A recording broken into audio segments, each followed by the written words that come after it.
Good morning, everyone, and welcome to this Falkirk Council Scrutiny meeting. Tuesday, 16th of September. The meeting will be live streamed, and first item on the agenda is apologies. Do we have any apologies? We do, Convener. We've got apologies from Councillors Aitchison, Aitken, Anslow, Deputy Provost Balfour, Councillor Benny, and Councillor Ritchie. Thank you. Maybe say Councillor Robertson as well. Agenda item 2, declarations of interest. Members should declare any financial and non-financial interest they have in any item of business at this meeting, identifying the relevant agenda item and the nature of the interest. Do we have any declarations of interest? No. The minute of the meeting of the Scrutiny Committee held on the 19th of August. Can we agree the minute? Agreed. Yes, thank you.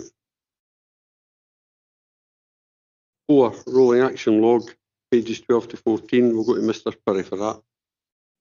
Thank you. The rolling action log, as you know, is just those items which the committee has asked to come forward to future meetings. You can see that everything's in progress and on schedule for when they're due to be reported, although it should add that 719, which is road safety plan, the expected reporting date on the rolling action log is the 17th of February. Understand that will now come to the December meeting. So we'll update the rolling action log for the first meeting, but just to confirm, it'll be coming earlier rather than the 17th of February. Yes, thank you. Agenda item 5, external scrutiny of educational establishments, 24-25, pages 15 to 26 in your agenda papers. It's a report by the Director of Education. So, does Mr. Reid want to come in first before we go to yourself, Deborah? No, just pleased to report this to Scrutiny Committee. I mean, I think the one thing I need to add is that this represents the hard work and commitment of our staff right across the service, our teaching staff, our support staff, and all of our schools and establishments supported by staff at the centre. So it's a very positive report, and Deborah will provide you with an overview in a little bit more detail, and then we're happy to answer your questions. Okay, thank you very much. We'll now go to Deborah to speak to the report. Thank you, Provost. I just wish to provide an overview of the inspection of schools and early learning and childcare establishments for session 2024-25. As you know, there's an external scrutiny programme of inspection nationally, which every education establishment must engage with. And that's with His Majesty's Inspector of Education for primary, special and secondary, and Care Inspectorate and HMI for early learning and childcare centres.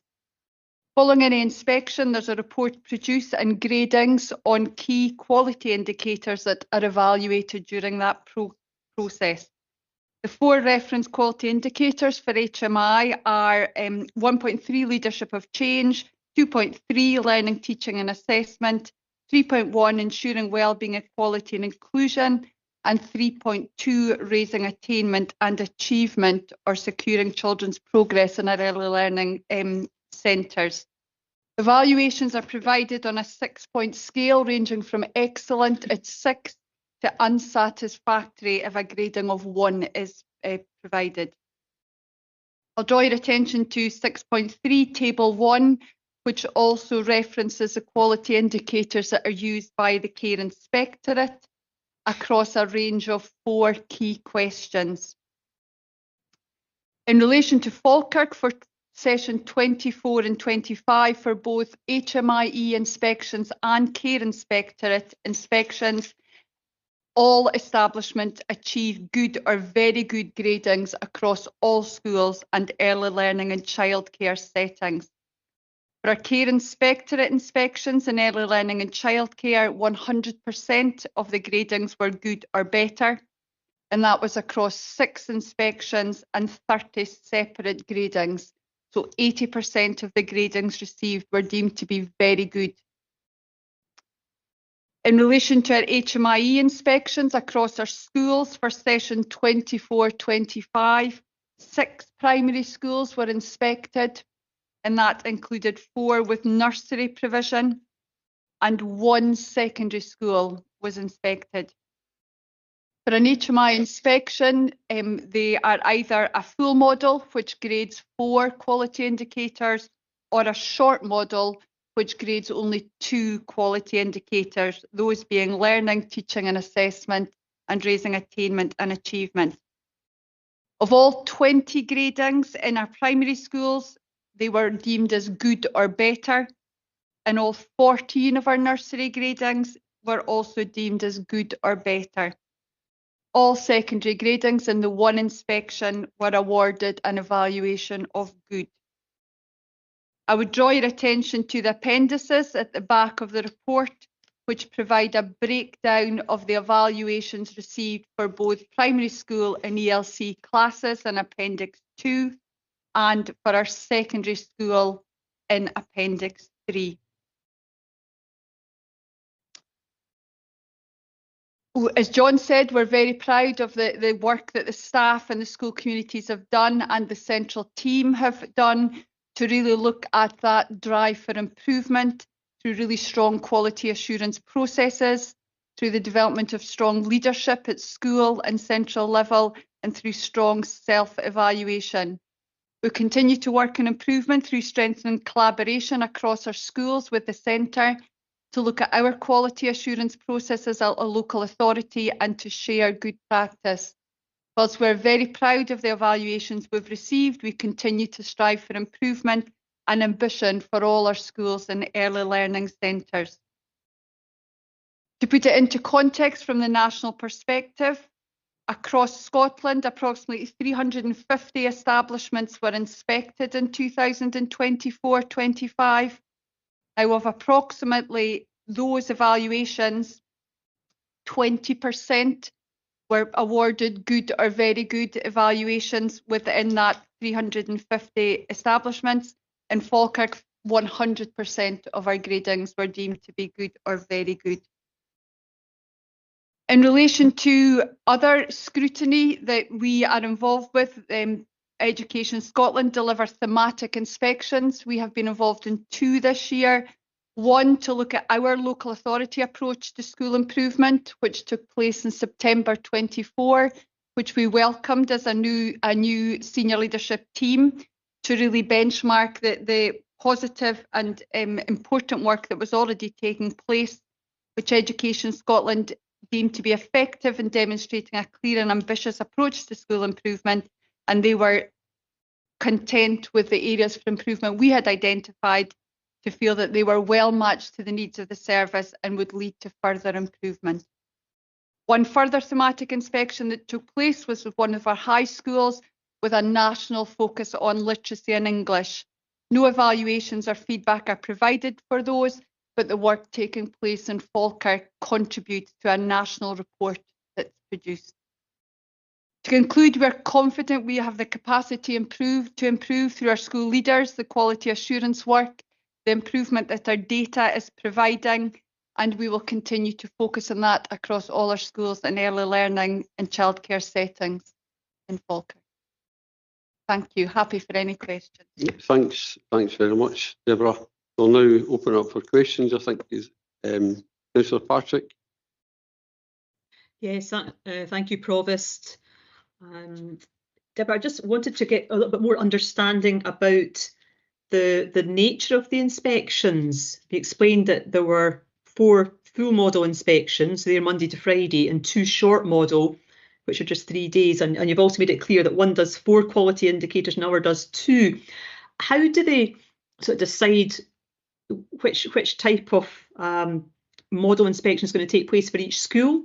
And is it so? Do you get a full one year and a short one the next? Or what's the sort of process and the timing between of these inspections, just to help us understand how they're carried out? Thank you, Councillor. The Education Scotland HMI would create a programme of inspections. That would be their kind of work programme for the year, where they would look at the specific number of schools they have the ability to inspect within their timeframes, and that would allow them to create a model of long or short model inspections to match their workforce and their capacity and their programme for the year. So we would not be aware of the type of model that we would be provided with.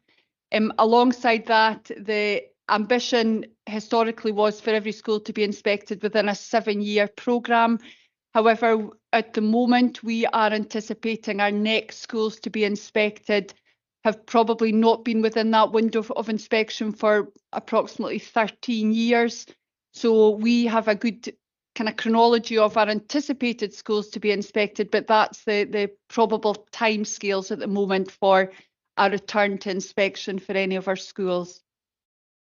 So just to clarify, it's certainly not annual. So I mean, a particular school would, you don't really know when they're going to be inspected. It's just each year you're told that there's going to be the inspections carried out. Is that or the no? No. So every school is given a 2-week notification of inspection for preparation, and obviously they have that time to prepare for the visit.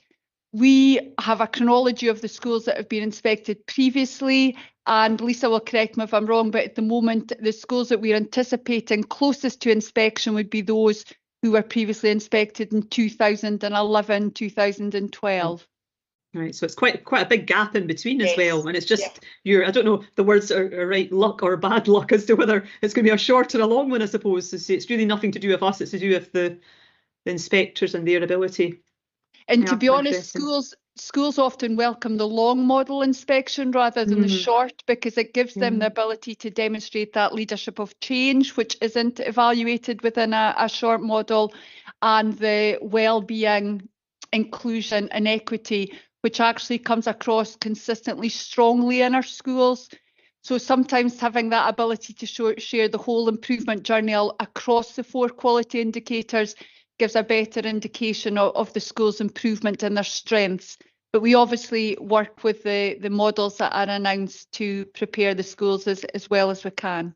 Yeah, so we've sort of basically good reports that we're getting back, and in a sense you actually want an inspection so you can show that, because an awful lot of hard work's going on out there, which is perhaps not being recognised. I think we all do recognise the work, but it's quite nice to see it actually set down on paper, and maybe frustrating that can't actually be demonstrated more often.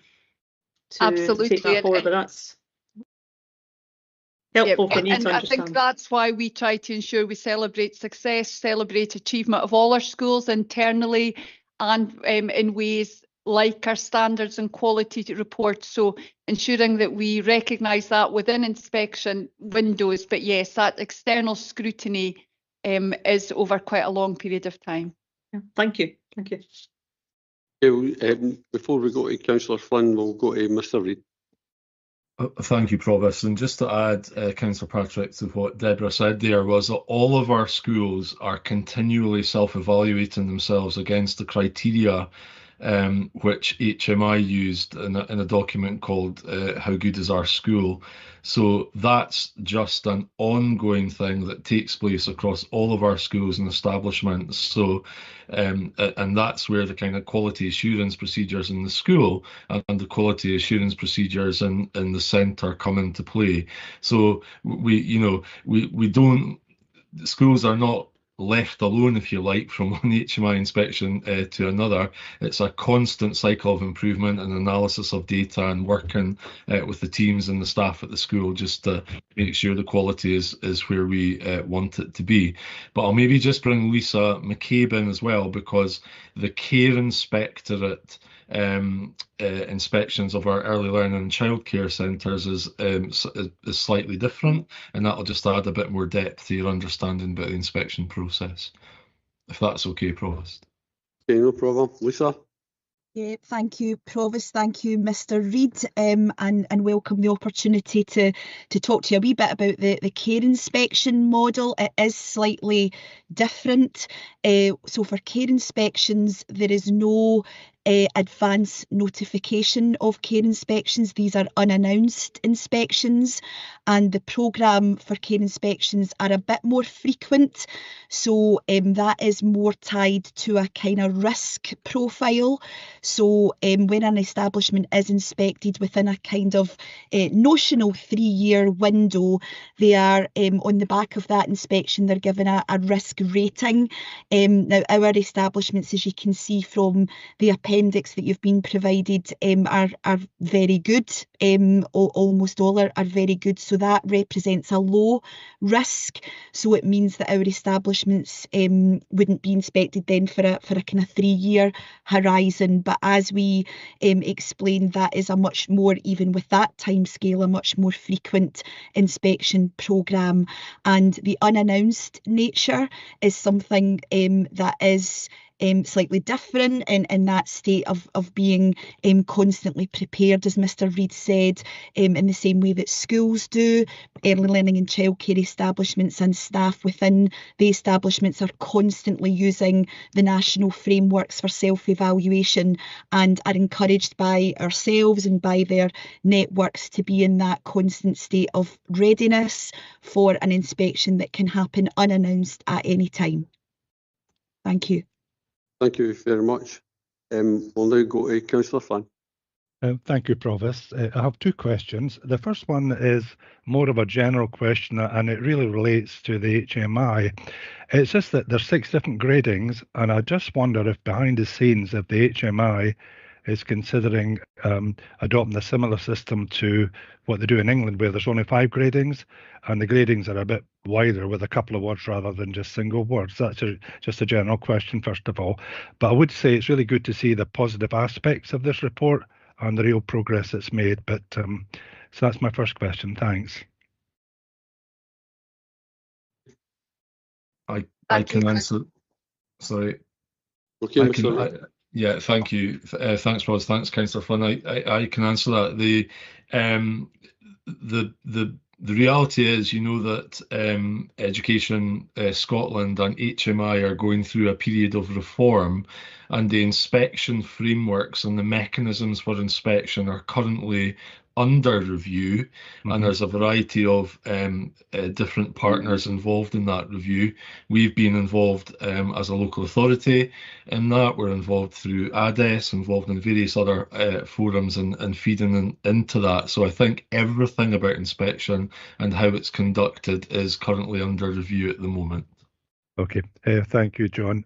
My second question, it's good to see these reports and to see the progress, but it'd be really nice to see how things have progressed from the previous report for different schools. And to just give you an example, not picking on it particularly, but just as an example, Denny High School, it's all rated good. It'd be good to see what progress was made with the individual, measures against the previous report, even just using a simple arrow designation, point arrow upwards, it's progressed from the last time, and or down, it's gone down. It would give us some idea of and just really reflect and to acknowledge the progress it's made, to show that progress in real terms. I just wonder if we can do that. Thanks. Absolutely. Thanks, Councillor Flynn. I think it's difficult to do that because of the time gap in between, where inspection frameworks change over time, and it might not have been the same inspection when it was last inspected to what it currently is now. So it's difficult to compare, very difficult to compare like for like. What I would say though is that an evaluation of good, and I think this is really important to stress this, means that there are important strengths within the school's worth that are having a significantly positive impact on almost all children and young people. Now, it also says that there are aspects of work which require to be improved, but the important thing is that they're identified in the school improvement plan and they fit in to the school and the authority's quality assurance and self-evaluation framework and processes, and are being actioned. But it's very difficult to compare one against the other. You know, when you've got a difference of 10, 11, 12, 13 years, it's really difficult to do that. But we are pleased if in that example there that Denny came out with goods. And obviously we've got our other ways of making sure that schools are performing and keeping our eye on it in terms of destinations, in terms of attainment, and all of that we look at on a regular basis as well, just to make sure we're happy with the progress that individual schools are making. Thank you, John. Thanks for that insight. It's very useful. Thank you. And thank you, Provost. Thank you. Anything to add, Deborah? Happy with that response? I think the only thing to add, Councillor Flynn, is every school produces a standards and quality report every year. And as John mentioned earlier, we expect them to have really robust and strong self-evaluation processes. So they use the same evaluations through their own self-evaluation processes to award an evaluation for themselves. So they would evaluate themselves against the same standards internally on an annual basis. Okay, no, thank you for that. Thank you.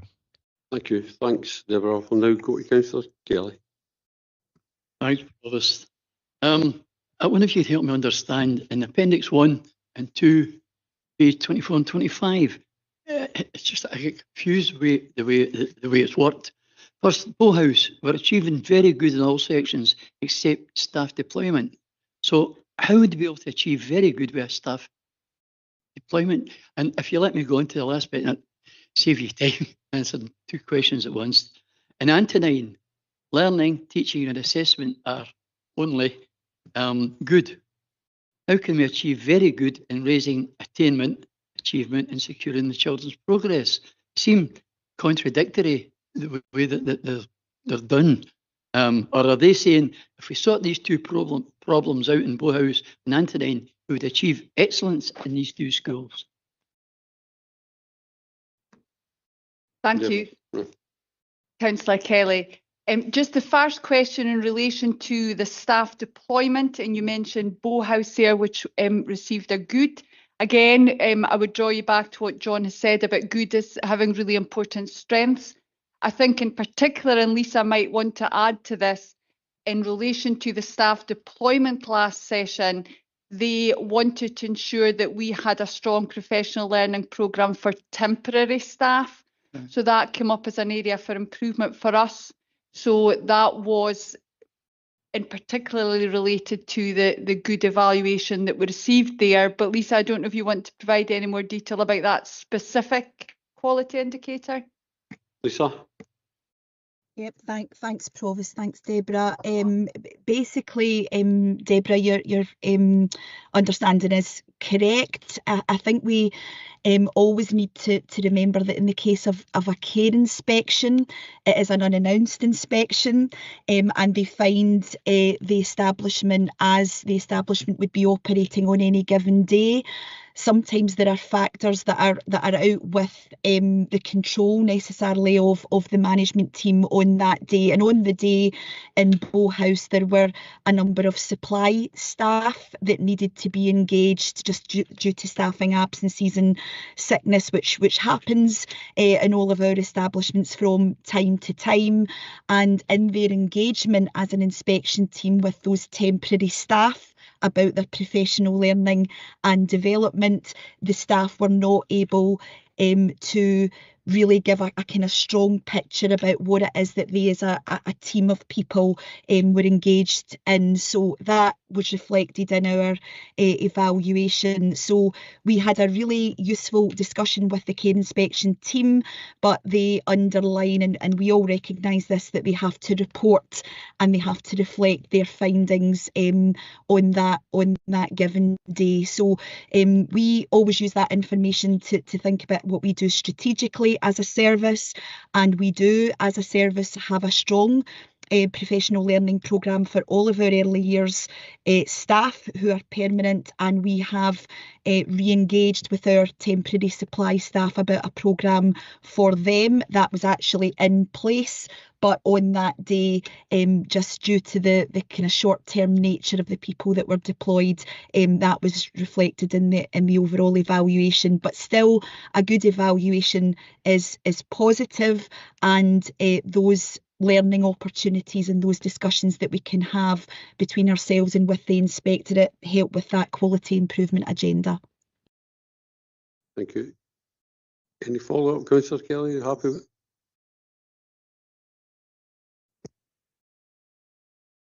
Sorry, the second one was Anthony, and again, it's exactly the same. We get good, but if learning, teaching and assessment are only good, how can we achieve very good in raising attainment and achievement, securing children's future? It just seems contradictory, all the things are saying. Now look, overall, it's a fantastic report. I couldn't fault it, and we're really just nitpicking at the moment to get questions there for you. Mr. Reid first. Thanks, Provost. And just to add a little bit of more information to those quality indicators, each of the quality indicators, so learning, teaching, assessment, attainment and achievement, are broken down into what's called different themes. So for instance, in learning, teaching and assessment, there are 4 themes. One is looking about, one looks at how engaged the learners are. One looks at the quality of teaching.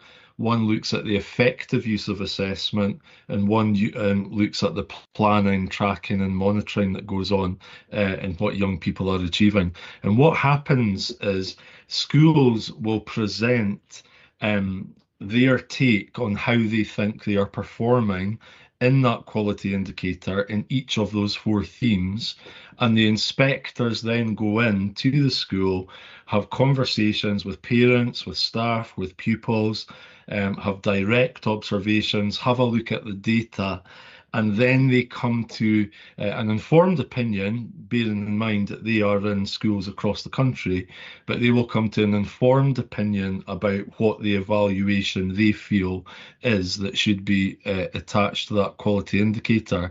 So it's not scientific, it's quite subjective, and it can be that the overall evaluation of a quality indicator is maybe not very good, but it's good. But within that, there are themes that are in there that are very good or indeed excellent. But overall, that's what the evaluation of that quality indicator is. And the attainment and the achievement one is broken down into 4 themes as well. It's attainment in literacy and numeracy. It's attainment over time, and they normally look at that over 5 years. And much can happen in a school over 5 years in terms of different cohorts and different teaching, different leadership of schools. It also looks at the overall quality of their achievement, so it's not just about their hard attainment data. What other things are the young people achieving? And it looks at equity for all learners as well. So, as I come back to that point, that it's not scientific, it's quite subjective, but clearly what Antonine demonstrated was very good progress for their learners in the areas, particularly in terms of literacy and numeracy. And again, within the learning, teaching and assessment, still really positive strengths, but strengths outweighing the weaknesses, the identified needs, which the school was already working on. But we need to take into account each of those different themes within the quality indicator for the overall evaluation. I hope that makes sense. Okay, thanks, Mr. Reid. Thanks.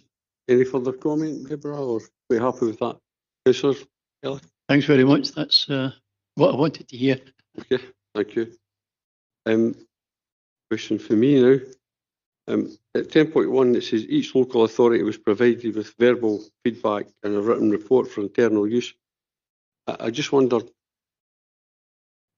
from these inspections, I presume the schools are given recommendations on how, even though it's not in the report, they'll be given recommendations.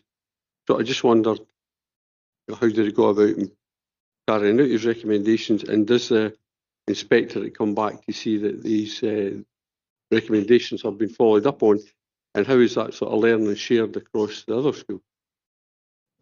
Thank you, Provost. 10.1 refers to the thematic inspection that we were involved in as a local authority. So that's slightly different. There were no gradings, but there were areas of strength and areas for improvement identified. Following a school inspection, they're presented with verbal feedback called the sharing of findings.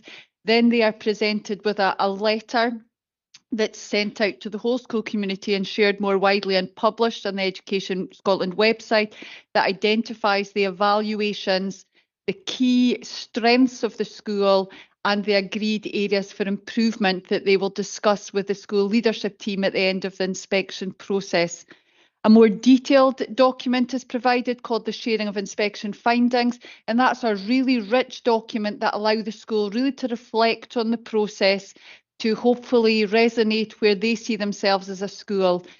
HMI will only return if they are not confident that the school has the capacity to improve. So if there's a evaluation of less than satisfactory, they would return in a year to see the progress that's been made, or they may ask the local authority to provide a report at 12 months following the inspection to report on the progress that has been made and the local authority's confidence in that capacity for continuous improvement. We obviously have had no evaluations of less than satisfactory and or satisfactory in recent years, so we have had no return visits, but we would continue to monitor and evaluate the schools against their previous inspection gradings as part of our quality assurance processes. And just sort of follow up, do we share our, since we're doing so well and we really are doing well, do we share our best practice with other authorities as well, to see how they could improve? We have some, and John might want to come in about this, we work with local authorities in different ways to share practice and to build on the practice that we know is an area for improvement. So when a school is evaluated as excellent, that's deemed as worth sharing across authorities, and Education Scotland would do that. But we would have our own processes as part of our national networks that our different officers are involved with, and collaborative working with the schools where we would share good practice. Also, all the inspection reports are published, and lots of schools and local authorities would really monitor those over time to identify where good practice is being achieved. Okay, that's an excellent answer. Mr. Reid? Great, yeah, thank you. Yeah, absolutely. We get an alert every time a report is published across Scotland, and we're right in there having a look and making appropriate contacts if need be, if it's an area of interest for us. The other thing I was just going to add, and I think this is a particular strength in Falkirk, is that when an inspection team comes to a school, obviously depending on the size of the school, that dictates the size of the inspection team. Now, inspection teams are made up of a number of different people, and one of the roles on there is called an associate assessor, and associate assessors are either head teachers or central education team officers who are very experienced, and they go out to be part of that inspection team. So we have a number of colleagues, head teachers and central officers, who are associate assessors and who are regularly deployed in other inspections across Scotland. And that's great for them to be involved in that, because it deepens their knowledge of the inspection process. It allows them to identify really good practice in other establishments, and that obviously comes back to inform the work we do in Falkirk. So we're always really keen to support our staff in that role of associate assessors with HMIE. Okay, thanks very much, Mr. Reid. Any other questions? Mr. McHugh. Thank you, Provost. Echoing some comments that you've made, and I would just like to say that I don't have any issue with the standards being being repeatedly displayed by our educators. My thanks to Deborah, Lisa and John for the reports, very positive. It's actually quite fascinating listening to John talking about associate inspectors, through the HMI. That's really quite interesting. The question I'm going to pose here, there's nothing scientific about this. There's no level of criticism at all. But looking at the three appendices, is it the case that it's easier in early learning establishments to receive higher gradings, but as the children progress, they become more difficult to manage? If you look at the first page, all of them are virtually very good. We then move to the second page, it's a mixture of good and very good, and then we move to the last page, it's just good.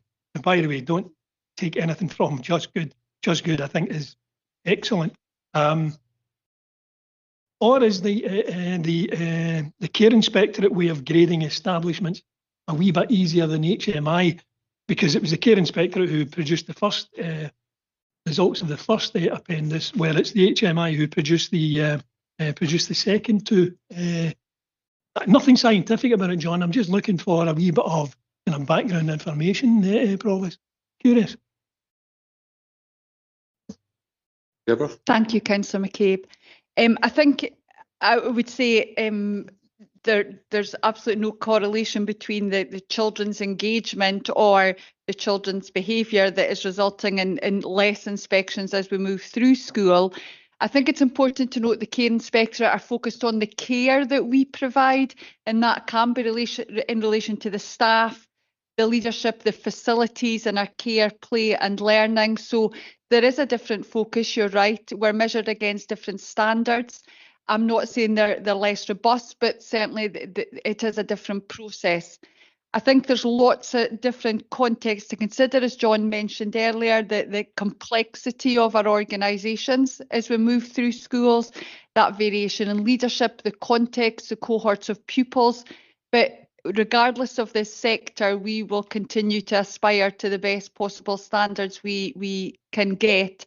And whilst there's a range of factors that influence that, I wouldn't attribute that to the children or the pupils that are within our schools.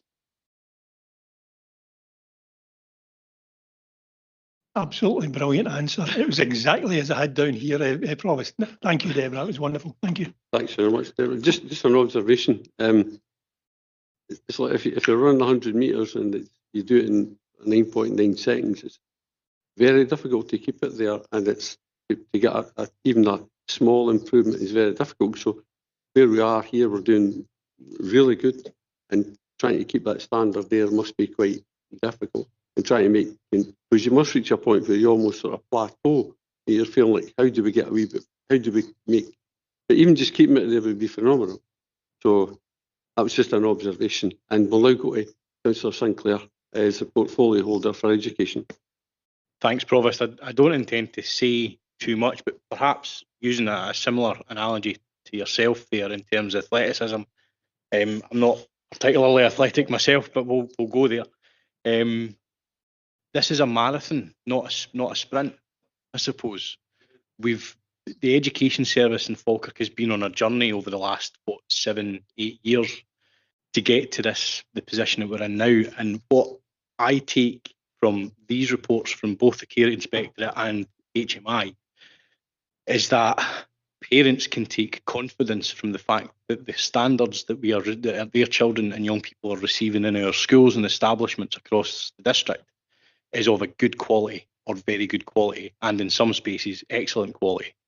That's testament to the dedicated professionalism of our teams, both at the centre and within our establishments, in keeping our children right at the heart of everything that they do. So my thanks goes to our staff, our teachers, our educators, our pedagogues, but also to the whole school community, parents, children and young people themselves, for being so engaged in their education. Education, by its very nature, is changing and is getting more challenging as the years goes on. So perhaps, again, echoing some of your comments there, Provost, keeping this level of good quality and high quality education for our young people and children is a difficult thing to do. But by jingo, we're managing it. And we're doing it because we have such a dedicated team of people working specifically for our children and young people. So thank you. Thanks very much, Councillor Sinclair. So in summary, really, I've taken some notes, and 100% of gradings across all establishments were awarded good or better. So it's phenomenal. Across 6 inspections, 30 separate gradings were awarded. Of these, 24 out of 30, 80% were very good.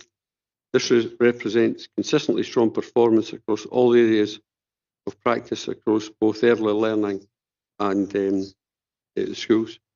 Most settings, 5 out of 6, 83% received an evaluation of very good. It was identified there as consistently strong practice in the area of nurture, play, learning environment, quality assurance. Staff deployment was considered very good in 4 out of 6 establishments and good in 2 out of 6. Overall, a really positive report. And I would note that no council-run establishment in Falkirk was required to be placed in a service improvement period since the approach was introduced in 2020. So I'm sure this committee would like to commend everybody involved in education, parents, teachers, pupils, everybody. And thank you for your determined to do your best for all our people. Thank you. So we'll now take a 5-minute comfort break before we come back to the next report.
Well, welcome back, everyone.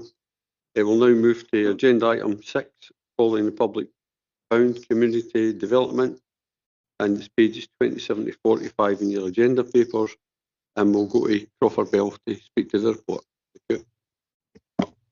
Thank you, Provost, and good morning, everyone. And I welcome the opportunity this morning to present this report to you on following the public pound, and in particular its impact on community development and community capacity building across the Falkirk Council area. The report provides an update on the external funding that we provide through the Community Service Core Grant Fund to build the community development capacity building strength within our third sector, and that's primarily through our colleagues at CVS Falkirk and District, which is the council area's third sector interface. The work that is funded supports the council's priority of supporting stronger and healthier communities, which is contained as a key strategic outcome within the Falkirk plan itself. The money invested also shows Falkirk Council's ongoing commitment to our third sector and its importance in improving the lives of our citizens and communities. All organisations that we fund are subject to formal monitoring, scrutiny and reporting. In this instance, that is captured in a joint working agreement, which we negotiate annually and agree annually with CVS Falkirk and District. Those outcomes are around delivering Falkirk Council's requirements through the Falkirk Plan, other key strategic outcomes, and also the legal obligations placed upon us in terms of community development, capacity building and community empowerment. As part of following the public pound process, we have monitoring officers within the community service that assess the risk and measure performance related to the funding and the outcomes of the joint working agreement. And for the period reported, CVS Falkirk and District have successfully managed to provide reports, meet outcomes and use the funding as agreed.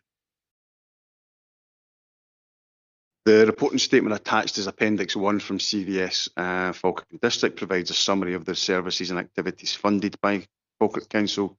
It is wide and varied, as you can see, and it's important to understand that the monies that we release into the third sector also act as a conduit for more funds to be acquired and released, and the impact is bigger than the financial sum reported.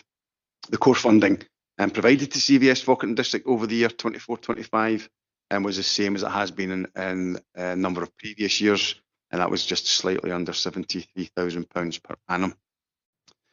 The funding at Falkirk Council and District, CVS Falkirk and District supports the council's ability to meet our statutory responsibilities, and those are the Community Learning and Development Scotland Regulations of 2013 and more recently the Community Empowerment Act Scotland 2015. The outcomes that are contained in the joint working agreement, we negotiate those with CVS Falkirk and District annually. They reflect the needs of our third sector and our communities. They're based on the current strategic outcomes that are expressed through the Falkirk Plan and through our community planning partners, and also based on what our communities are telling us through the wide range of engagement and consultations that we and CVS Falkirk and District conduct throughout the year. So in conclusion, the funding supports CVS Falkirk and District to support, strengthen and develop our third sector and community groups across the Falkirk Council area. This is in line with our council priorities and reflected the outcomes of the Falkirk Plan.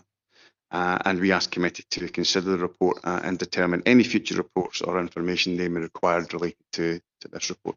Thank you. Okay, thanks very much, Crawford. Just a first question for myself. It's maybe in the report, maybe I missed it, but really I was trying to find out a list of groups who we've helped and what benefit have CVS been to them overall. So who have we really helped? You know, that was the kind of question. I didn't quite see it in the report. So have we helped local groups with asset transfers or whatever? So it was really just to see what have we actually done. You know, there's a lot of list of e-bulletins and stuff like that, but how do we kind of tie it down to what groups can I help? Like? Thank you, Provost. So certainly CVS Falkirk District and ourselves would have a list of community groups that have been direct beneficiaries of our activities. So certainly if that was something that that committee wanted a list of, I mean, that list would run into the hundreds. Even within our own community service, we've got over 180 community groups that are recipients of grant funding alone, or applicants for grant funding alone. So that's fairly significant. And then CVS Falkirk District would be the same. I think on page 7 of the appendix, you've got a broad overview of the types of groups that are supported through the CVS grant. So you'll see there on page 7. So as well as community groups, we also have individuals. So new and existing volunteers, community groups, volunteer groups, third sector organisations. It's important to say that it moves just beyond communities, and we're looking at social enterprise, linking in with business sector as well. So the groups would be wide and varied, and if you wanted a detailed list of that, then I'm sure that could be provided by CVS Falkirk District. Okay, thanks very much. And just a kind of follow-up. What would happen if the council didn't have CVS? What would be the effect on the council? Thank you, Provost. So as you can see, a theme throughout the report is the ability of CVS and Falkirk District as the third sector interface to represent the third sector. Because there are so many community groups, so for example, within our community service, we now strategically are focused only on our community action planning areas in terms of our own community development capacity building work.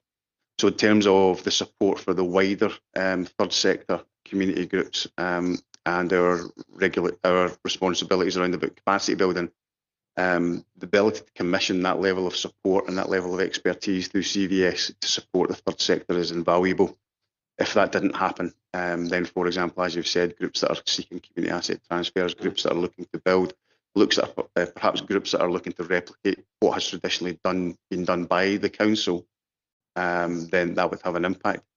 The other thing, as I've said previously, is the ability to invest and support our third sector to bring in external funding, then lessens the need for us to find core funding to support work that's going on in communities as well. And a huge part of what CVS and Falkirk District do is to support groups to secure external funding. And again, those figures coming in, I think over the last 5 years have been in the millions in terms of external investment. Well, thanks very much, Crawford. We will now go to Councillor Forrest.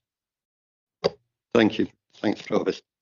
Crawford, can you tell us a little bit more about how CVS monitor the grants that they allocate to the various organisations, ensure that they are actually doing what they applied for? Thank you, Councillor Forrest. So as part of the core grant that we are reporting on today, there's no grant giving element related to that for CVS and Falkirk District. They are a grant giver, but that is for other organisations. For example, they distribute a mental health and wellbeing grant for the Health and Social Care Partnership. And I believe they also have some external funding that they again attract into the district that otherwise wouldn't have been able to distribute. So what we're providing through this grant is the support, the technical expertise, the systems and the processes as part of that to secure that funding. And what CVS would do would be to record how much external funding they're attracting into the Falkirk Council area through that support and through that that kind of governance support and capacity building. The CVS Falkirk District also have a role and sit alongside the community service in distributing the community empowerment grants. So they represent third sector on there. They provide the council with security because they have close working relationships with third sector groups around about our distribution of the UK Shared Prosperity Fund monies, which is different to this fund. But they do have a long track record in terms of supporting groups to get funding, and they themselves would keep records of that in terms of what the funding has been attracted and the level of that funding, and then what it's been spent on and the impact of that. Thank you for that. Thanks, Councillor Forrest. I will now go to Councillor Kelly. Thanks, Provost. Crawford. On page 39, speak about the community empowerment grant panel. Who are actually on that? I don't mean individuals, just what people are on, what sort of people are on there? Thank you, Councillor Kelly. So this is a council-led panel, but it also has key partners on there. You'll see us reference quite a lot of the time community anchor organisations.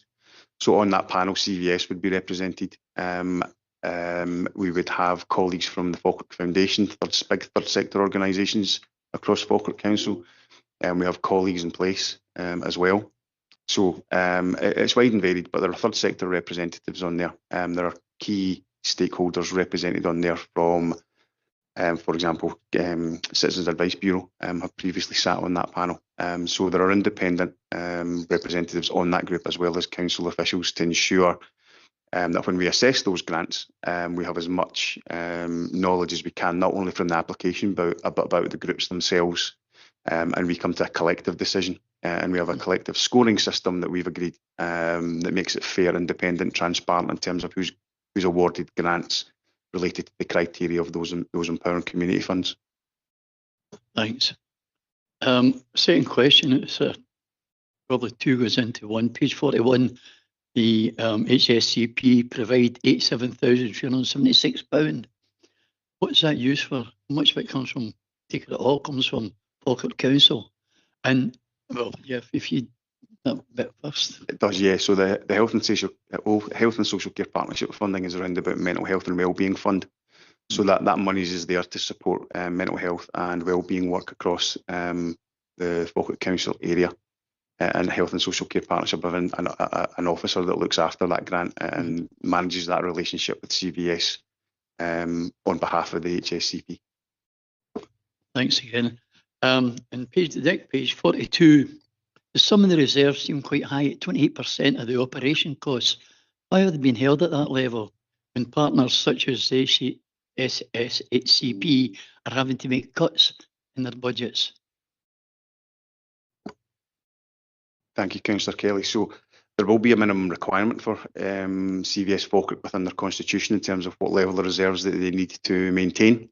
I don't have detailed knowledge of that, but that's certainly something if you wanted us to go back to CVS Falkirk District and ask, then we could. Again, those would be financially motivated decisions in terms of projected income over the coming years. And what I would say is, having worked in the third sector myself, is financial security is key, because you can never guarantee year to year if you're dependent on grant funding and external funding at what point that grant funding will disappear. So it would be financially prudent to hold on to reserves. There will be a specified amount within their constitution about the level of reserve they need to maintain.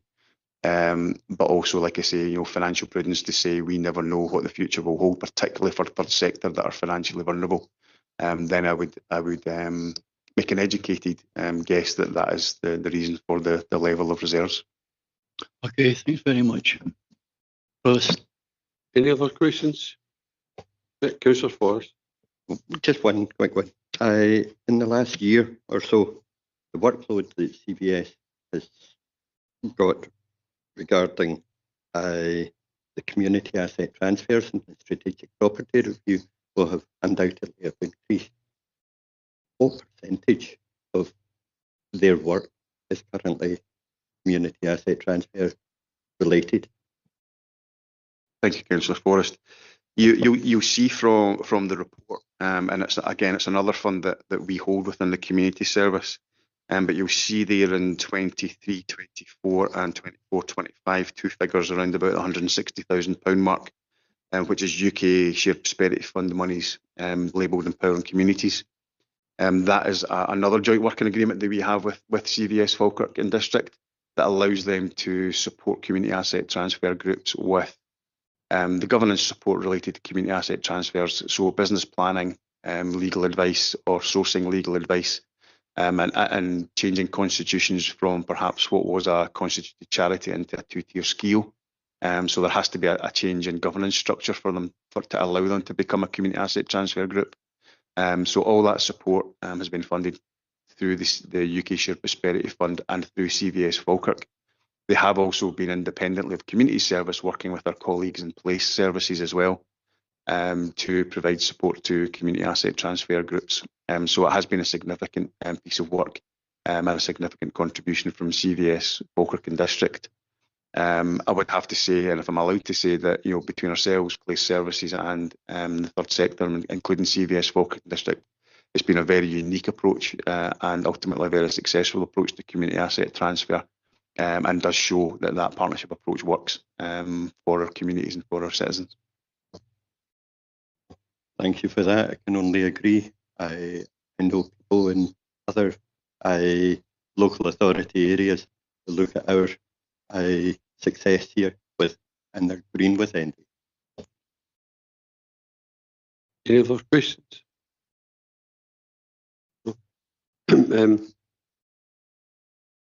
Just to say, there's an awful lot going on. They've had loads of different events, and they've got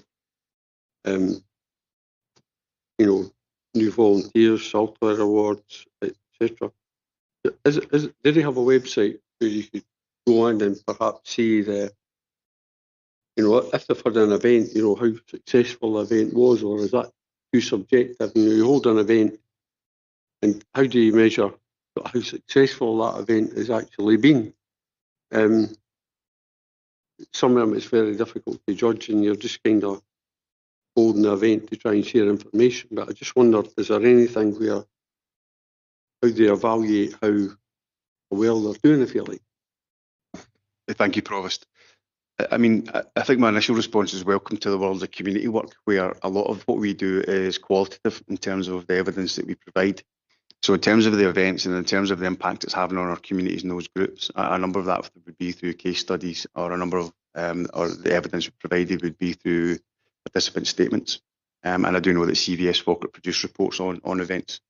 So individual reports from events would be reported. They have a number of participant statements and or case studies that they could use as qualitative evidence. What we have been trying to do is to move towards a more quantitative way of collating the data, and that's reflected in this year's report.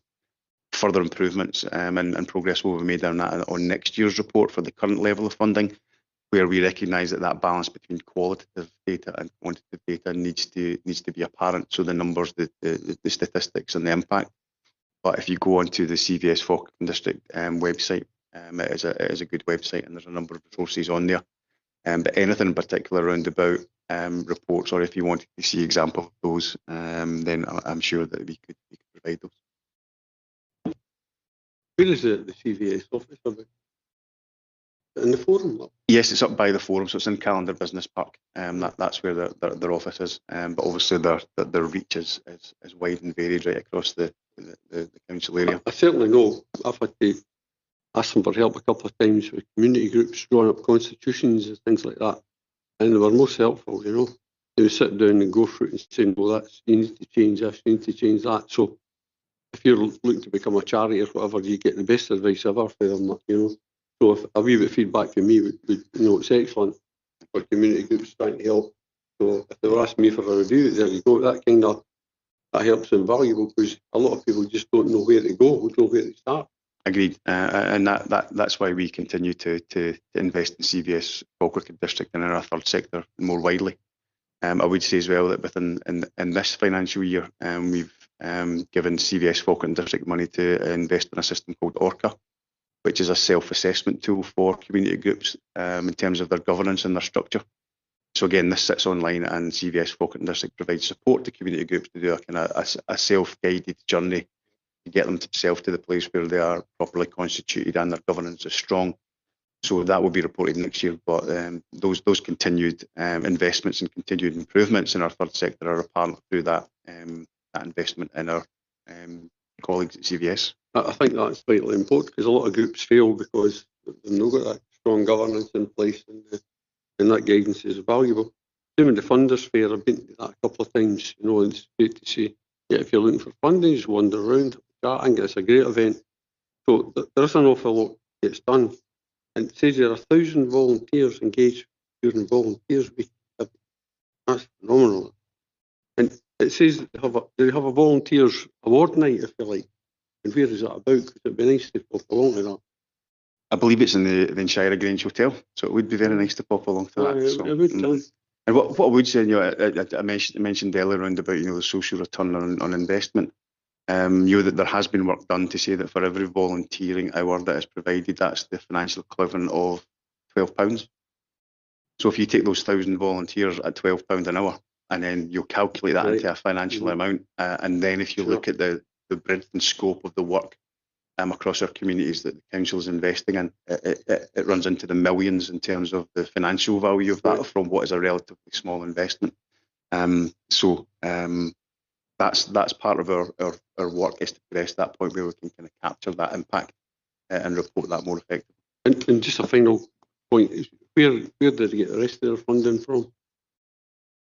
So CVS would get the rest of their funding through external funders. They also receive Scottish Government support, and as you've seen, through Health and Social Care Partnership and other anchor organisations. Okay, thanks very much. Over. So the recommendations are: the Scrutiny Committee is invited to consider the report, and 1, note the progress by the Council for Voluntary Service, CVS, Falkirk and District in meeting Council priorities, and 2, consider if further information is required to be provided on specific aspects of the services and activities delivered or on the performance of the funded organisation. So can we note the progress, first of all? Agreed. Agreed. And point 2, is there any further information required? No? Quite happy?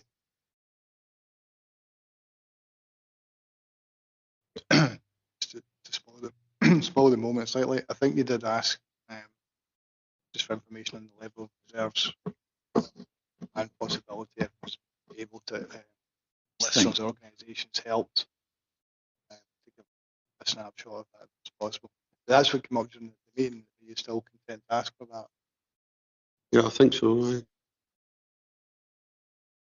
And we can go and look at these, the website, and have a look and call for any information we want as well.